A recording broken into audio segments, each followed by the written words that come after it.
C'est donc à Lokeren que nous nous sommes rendus mardi dernier. Lokeren, une petite ville sans histoire où l'on trouve de très jolis canards. Rien de bien extraordinaire donc, même s'il vous arrive de trouver dans la même rue Oliver Hardy. C'est moi le rêve, c'est toi Hardy, c'est moi le plus gros, c'est toi le petit. C'était Hardy. Il y a aussi Eddy Merckx, 5 fois vainqueur du Tour de France. Et c'est inévitable, un footballeur du Sporting de Lokeren. Et puis j'insiste lourdement, des petits canards. Alors le temps d'un soir, on trouverait à Lokeren des petits canaris verts et jaunes. Le capitaine, vous le connaissez, sur la gauche, Henri Michel, et sur la droite, il est moins connu pour les Français, le capitaine des canards, c'est-à-dire le numéro 5 de Shriver.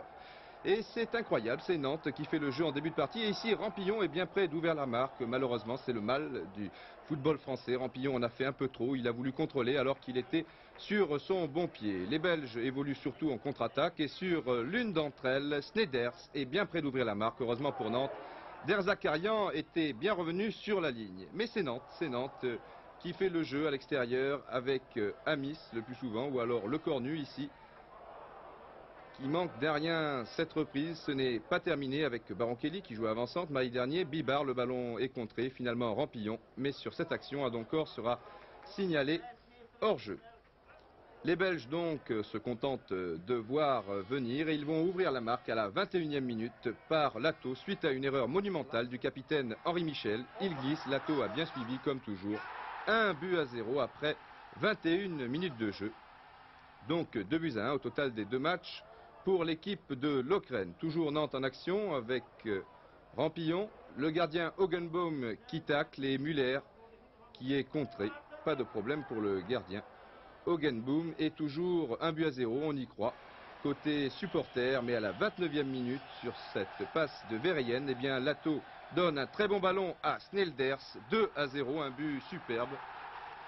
Et vous allez voir sur le ralenti qui va suivre que Lato ne s'est pas aidé de la main, contrairement à ce que disaient certains joueurs nantais peu après le match dans les vestiaires. 2-0 donc après 29 minutes. Ça ne me rappelle pas un peu le match contre Valence? Nantes a profité un petit peu de... Oui, on a l'impression qu'on s'est laissé piéger, mais c'est un coup du sort malheureux qui a provoqué cette défaite. Et je pense que malgré tout, on a fait quand même un bon match.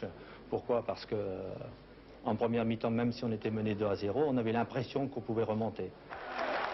Enfin, cela se discute, témoin ces images d'Henri Michel et Maxime Bossis qui en disent long. Ce n'est pas terminé dans cette première mi-temps. Oscar Muller bouscule Larsen et un penalty est accordé à l'équipe belge. Un penalty que va tirer Verheyen. Mais Bertrand Demann a très bien anticipé, donc à la mi-temps. Le score est de 2-0 pour l'équipe de Lokeren qui attaque toujours avec Lato. Nous ne sommes pas loin du troisième but, heureusement. Bertrand Demann, l'une des rares satisfactions nantaises, a une fois de plus très bien joué le coup. Il est d'ailleurs surprenant de voir qu'il y a toujours un ou deux joueurs bleus seuls dans l'entrejeu notamment. Et ici, ils sont deux en attaque contre le seul Maxime Bossis. Il est certain que quand il y a 4 joueurs au milieu du terrain en face et qu'on en a 3, c'est très difficile de s'organiser. Maintenant, j'avais demandé à Max Bossis de monter d'un cran justement pour rétablir l'équilibre.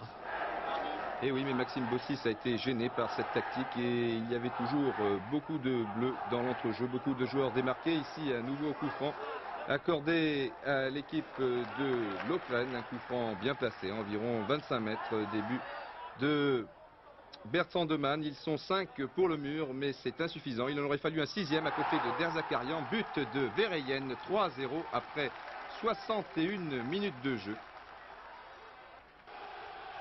La qualification est déjà loin. De Shriver monte de son poste de libéro, donne à Larsen, parti à la limite du hors-jeu. 4-0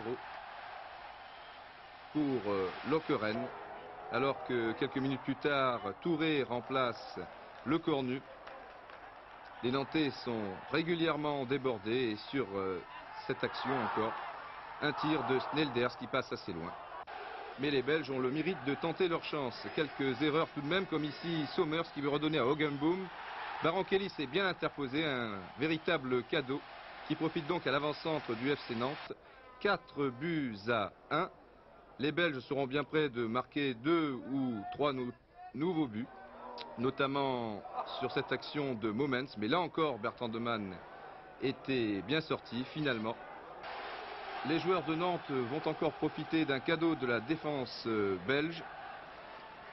en particulier Dobias qui sert ici sur un plateau, l'arrière droit Bibar. Score final 4-2 pour Lokeren. Alors qu'est-ce qui manquait au FC Nantes ce soir? Une efficacité offensive et puis peut-être ce coup de pouce du sort qui fait que les grandes victoires. Voilà, 4-2, mais vraiment, sur ce que nous avons vu mardi dernier, l'équipe de Jean Vincent a du souci à se faire pour l'avenir.